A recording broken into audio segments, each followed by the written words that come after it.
In this episode, Serenity Now for Entrepreneurs chats with Ken G., an entrepreneur who shares how exiting his business led him to pursue other dreams he had.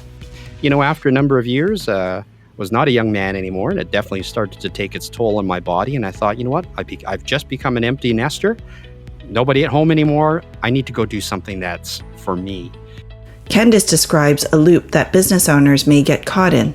Does this sound familiar to you? My perception is that a lot of them that hit that pause, Rita, they haven't figured out what they're going to do next. Yeah. They're not ready to do nothing, but they haven't actually focused and thought about I don't want to do this, but what do I want to do? So they don't have anything, they don't have the next, they don't know what their next thing is. So they just keep doing what they're doing. Making the decision to exit your business is not easy. We unpack both considerations when ending your venture and what options may be relevant to those seeking exits. Perhaps this episode will bring you some serenity now. Let's take a listen.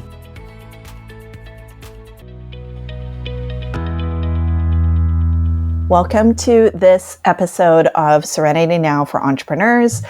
We are super excited to have one of our Serenity sisters, Rita, introduce Ken G.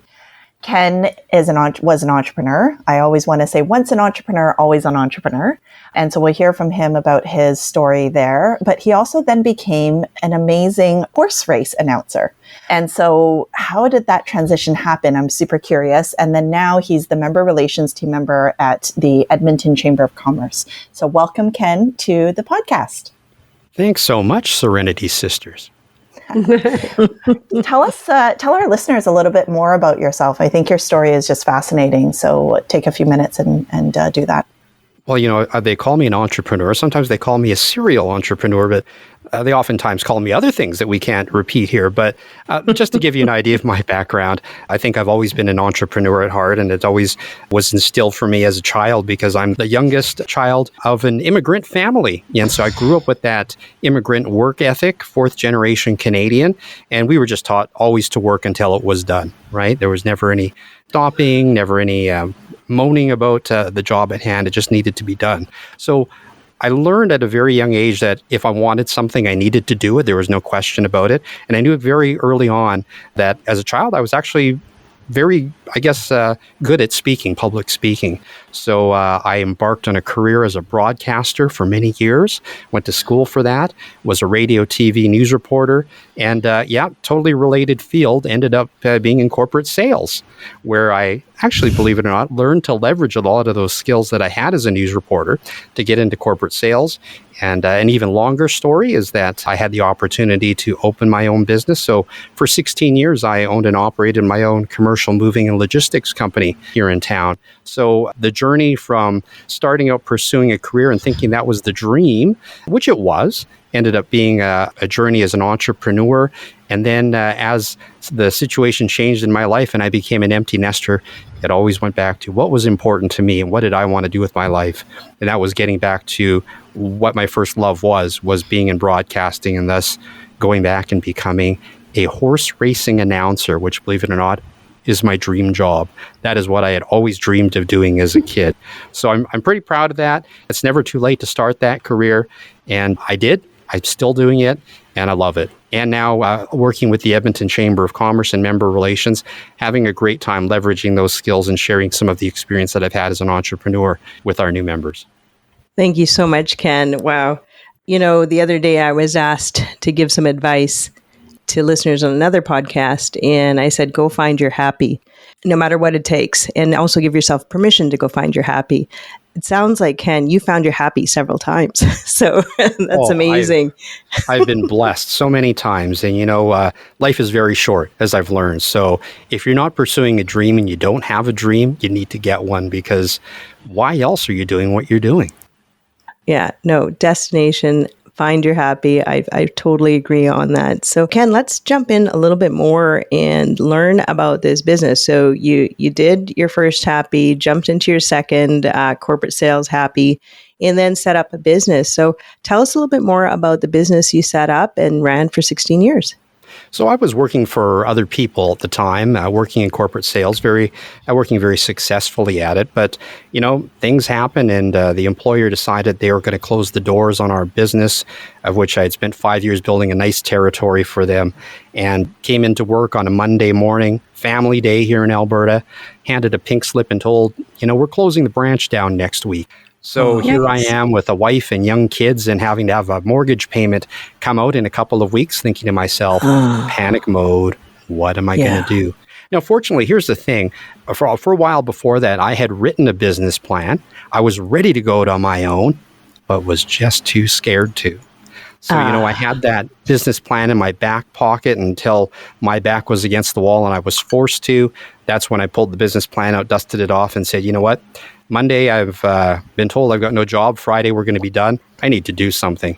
And next thing I know, I had a business on Monday morning doing moves here in Edmonton.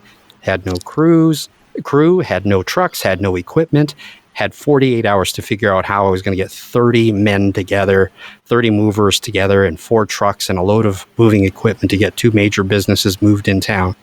But you know what? When your back's against the wall, sometimes some pretty incredible things happen. So that was my start in business, not necessarily by choice, but by terror. Necessity breeds innovation. It's amazing. It's amazing what you can do when the chips are down. It's how you respond to things, isn't it? Yeah, I love your story just simply because isn't that the daily life also of an entrepreneur? You started that way and then you continue that way. Each and every day there's something brand new. And your answer always is typically to a client or something, yes, we can figure that out. Let me get back to you. And then you turn around and then you freak out and go, team, this is what I just said. I think we can figure out. And then you do it. But that's pretty incredible. So you were given the pink slip on Monday by, it was Friday. You had already 2 clients. And on Monday, you had to figure out a move. That's pretty amazing. It was. And the really kind of neat thing, looking back on it, was that month's revenue, my first month in business, was my highest revenued month for the first 2 years of my business. Well, wow. What does that tell you? Was running scared, piled in everything I could that first month because it was do or die, right? So as I often tell people, it makes for a great story now. It's entertaining, you're laughing, but boy, it sure wasn't funny at the time. No, I think we all have a bit of that story. Yeah. So I'm to understand that you eventually exited the business. Do you want to chat a little bit with us in terms of what made you make that decision? And I think listeners are very interested also because a lot of them are trying to figure out what they want to be doing with their business, and this is an option. Yeah, well, I mean, the moving business is a tough game. You're managing so many different aspects. You have to wear so many different hats when you're managing a moving company that it was very tiring after a while, right? It's hard work. Towards the end there, you have staffing issues. I wanted to be the suit. I wanted to be the guy to come in and work and manage everybody. But when the driver doesn't show up to go out and do your moves, guess who's putting on the coveralls and going out and driving a 5-ton that they've never driven before?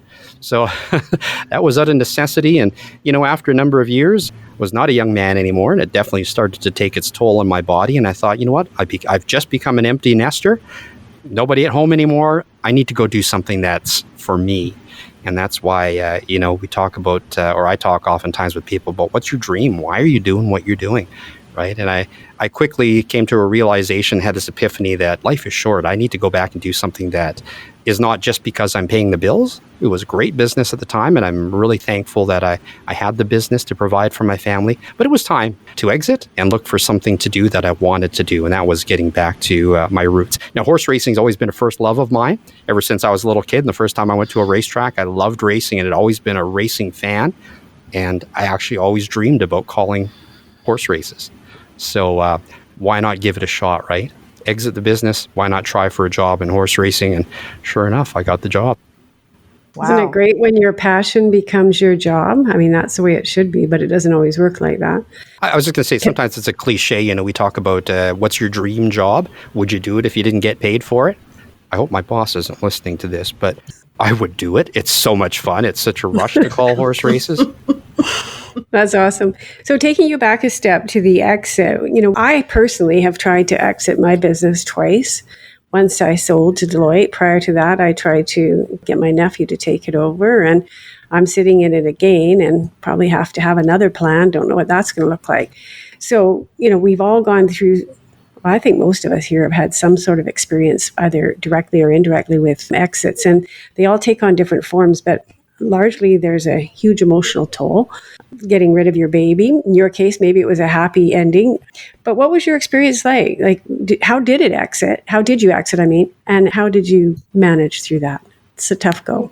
Well, it was a decision to wind things down, right? I think when you are ready to exit, I think it's not even a difficult decision because mentally and you're no longer emotionally attached to the baby that you've created.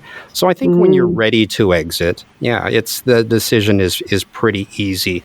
You can still be proud of what you've done, even if you exit the business by choice or not by choice, right? So I think you'll know when it's time when you want to exit the business. I think we all would love to have this orderly plan on we're going to do this and then we're going to exit the business, but life always doesn't work that way, right? So if we all had crystal balls, we would know what we were doing, what we were going to do. But, I think you have to base your decision on what makes you happy and maybe not necessarily the conditions that are conducive to leaving the business. So it was a wind down as opposed to a sale or an acquisition? Or? Yeah, we wound down the business. Well, that's a good way to go. Sometimes I'm seeing more of that with some of my clients. They're just literally winding down and allowing the business to go away in the case of, not finding buyers. And I think that's going to be a more common route for people now. Well, I think, and too, this was just coming into the start of COVID, right? So it wasn't necessarily like a lot of us business owners had a choice. As business declined and we were all stuck at home, it was an easy decision to say, hey, you know what? I'm looking to do something else with my life, but this has sort of hastened the decision. So. Ken, what you're saying, I hear it and I can hear the logic. And Peggy, I hear what you're saying because we come across this all the time. We get a lot of calls for the past, since COVID started, was all about how do I exit? And so some of them we dove down deep and did the technical side. And we're going to spend the next couple of years going through your succession plan, build out the tax strategies, and all the pieces that you need to do to go ahead and make the sale. And so set up everything for due diligence for the next party to acquire you. And then there was the people that, knew that they wanted to exit, but actually didn't do what you did, Ken. They kept waiting for something. I don't know what it was that they were waiting for, but it was almost like somebody had to tell them, that it's time to exit. So I see that you recognized where you were at. You then made that decision. Maybe it was part of that immigrant entrepreneur or immigrant family side of things, because I think I can feel and hear and connect with that so well when you said that, because it's exactly how we are. Is we might grumble, we might have a few grumbles, but we still have to go get the job done, right? So something has to happen and you just got to make it go. But I did find a lot of people just pause, just put themselves on hold, and they were just hoping for something or hoping for a change. I think that we all hope that we're the masters of our destiny and that we can be the ones to call it quits, right? We're the ones that can decide when it ends, and we want to outchase that. The situation's going to end it for us, right? So I think that heading into it, knowing why you're doing something, and again, what your goals and what your dreams are, what your lifestyle that you want to have, that's definitely should be the deciding factor, right? Yeah. Of when you exit. I was going to say something along that vein. I deal with a lot of small businesses, some at the beginning, some at the end. And I think my perception is that a lot of them that hit that pause, Rita, they haven't figured out what they're going to do next. Yeah. They're not ready to do nothing, but they haven't actually focused and thought about what do I don't want to do this, but what do I want to do? So they don't have anything. They don't have the next. They don't know what their next thing is. So they just keep doing what they're doing. And I recognize that with some of the entrepreneurs that I work with. And so often I'll ask them, have you thought about what are you going to do in retirement? To try and get them to start thinking about those things. Because if you get to 50 and you still don't know what you're going to do, you're just going to keep doing what you're doing because you don't know what else to do. So is that what I'm really doing? Important. We've just diagnosed. Not always. Here. Obviously, Here and now. obviously, it's a generalization. It's not going to apply in every situation, but I think there's a lot of situations where people just don't know what they want to do next. So they keep doing what they're doing. So I think sitting down and thinking about that, what do I want to do next, is really important. Even if that's traveling the world or playing golf every day of the week or whatever it is, that you need to know what it is, right? So I think that's the cause for the pause. I agree. I think there was also a couple of other things that came up, and one was who I am and my identity was all wrapped up in the business as well. So there was no distinction between who am I and the business. And it was, I don't know who I am if I'm not the business.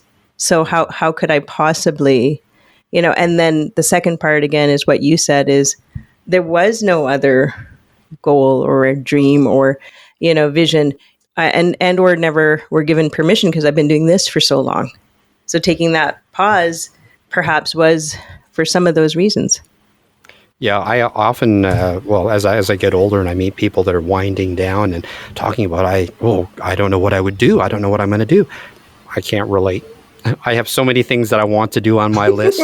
Of course. I don't think there's a shortage of things for me to do. So I don't know, whatever happened to bucket lists, right? Didn't we all do bucket lists at one time? And weren't there things that we had unchecked from that bucket list? And I guess if all those things are off the bucket list, we need to do new bucket lists.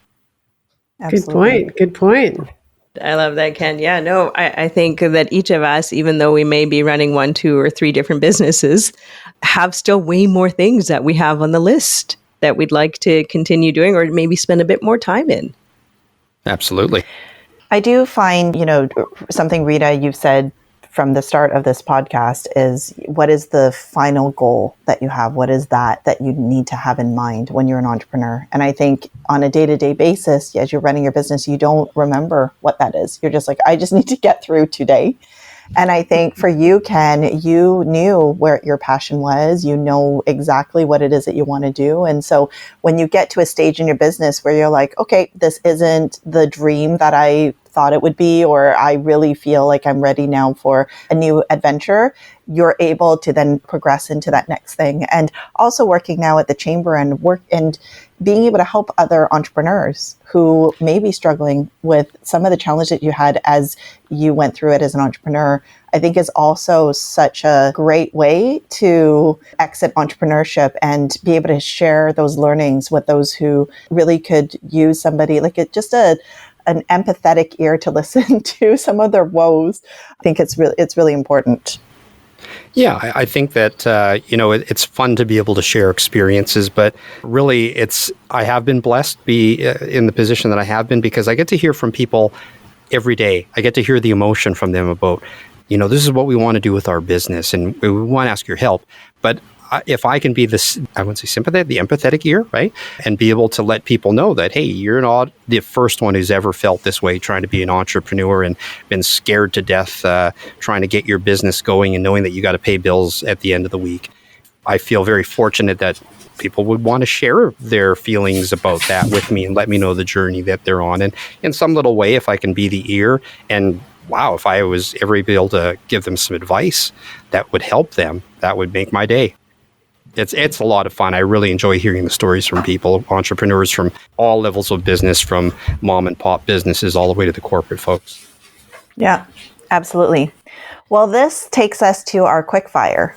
And so for new listeners, this is the part of the podcast where we go and either share a tidbit that really resonated with us or add to the conversation. So I'm going to kick it off and we'll end with Ken. And feel free, ladies, to choose the next person. I think it's just a very easy process that way. What I learned is really that you have a dream. And I think often people forget as entrepreneurs, we have dreams, and it's okay that we have these dreams. I'm in a career that I absolutely love, and I know that I'll be doing this for a very long time. but I have other dreams as well. And so it's okay to then take a look and see if that something else is something that I want to be able to progress into. And it's not to say, Ken, you're working at the chamber as well as doing your horse racing announcement. Like you could have it both as well. So I think it's just a great reminder from this podcast of remembering what that dream is. Rita, I always choose you, so I'm going to keep choosing you. I thought she was going to let us select, but she changed her mind again. You. So. No, I select you. You select the next one. That's how we do it. It's very democratic. Go for it. Okay. I was going to follow along suit of what you said, Steph, but you said it very well, so I don't need to continue on that part. I think something that came out that is really important is a lot of people think they have to have this big monster tactical strategy to exit a business. And sometimes the best thing for you really has to be all about what is best for you, not about anybody else. And the best thing for you may just be winding down the business. And that is in itself a strategy. And as a family, we did that with one of our businesses because it was the right thing to do. So we didn't have to go back and try to get every penny or do all this other stuff. Sometimes, it's okay to wind things down, and you wind it down on your terms and your timing. And I'm sure that actually gave you great comfort because you had the chance to say goodbye and close it on your terms. So I wanted to just make sure that that was brought out and everyone to be aware it's okay to wind down on your terms at your time. I'll go next. Okay. I'll go next. So this is not a democracy. So we'll just do it whatever. So I think what resonated here with me today is that taking that time to think about yourself as an entrepreneur. I don't think we take that time enough. And I think you need to think about, okay, how long do I want to do this business? What do I want to do next? Just think about things. You don't have to have answers. Just start thinking about them. The answers will come to you. But if you're not thinking about it, the answers won't come to you. So just think about it. Okay, my turn, right? You're up. So, Ken, I actually agree wholeheartedly with everything that the other ladies had mentioned, but I just had a question for you because right now with the economy the way it is, I'm just wondering at the chamber, how are things? Like, how are businesses responding to this? I know I belong to the chamber here and I see a lot of their newsletters and there's lots of talk about rising cost of minimum wage, lots of talk about shortage of employees. And obviously, the interest rates have to have some effect on businesses. I just wonder if you could just quickly comment on maybe a change you've seen since the beginning of the pandemic to now. Maybe, I don't know, with the interest rate change, whatever the big impact has been. Yeah, well, I can only speak on behalf of Edmonton as I see it in my experience in member relations. Yeah, absolutely. And this isn't propaganda, but I can tell you that the business community is alive and well in Edmonton. I think there were so many people that had their lives flash before their eyes during the lockdown that they didn't start that business. That they have come out with reckless abandon and they are starting businesses like crazy. In the last 9 months at the Chamber, we've added on over 300 new members. We've taken our networking event from 5 to 10 people online to regular monthly networking meetings where 300 people are coming out to network for an hour and a half. So I've seen the growth. My experience has been that entrepreneurship in Edmonton is alive and well, and there are a lot of people that are trying to make it work because they see this as, hey, we didn't do it during COVID, we better do something now because we don't want to miss out. So I think things are alive and well here in Edmonton. That's just my perspective. I think perhaps in other sectors it may be different, but I'm very hopeful. It's a very exciting time for the Edmonton Chamber as well as the business community in Edmonton. Well, that's good to hear. Yeah, Ken, we would love to hear a little quick fire from you. Well, I think what resonated with me here was I hear a lot of strategy. I hear that there's succession planning, and planning is a good thing. There is nothing wrong with planning. But the thing that's resonated with me is that as situations change and as your feelings change about your business, that it's okay to change your mind about what your original plan was if it's just not fitting you anymore. So I think that's the important thing is that, we can't predict the future. And if it's right for us to wind down, then that's what we need to do. All right. Yeah. That's perfect ending to this episode on exits and, dreams and all the good stuff. So Ken, thank you so much for joining us at Serenity Now for Entrepreneurs. We hope that our listeners got some serenity now from some of the feedback and tips and best practices that you have shared. And just generally, you're very inspiring. It does take courage to do what you did. You're making decisions based on what is important to you and, definitely what's important to your family as well. And so we really want to encourage those entrepreneurs listening to remember that sometimes you have to make difficult decisions, but sometimes that's part of your journey and it leads you to something different, like horse race announcing. And so with that, we will close this out. And thank you so much, Ken, for joining us today. Thank you for having me. We hope you enjoyed this episode and picked up some good tips and best practices that would benefit your entrepreneurial journey. Remember, none of the content in this podcast should be relied upon as standard legal or business advice. Always consult a professional for your specific business. You may know someone who could benefit from this podcast. Please share it with your business community, and perhaps it can give an entrepreneur you know some serenity now.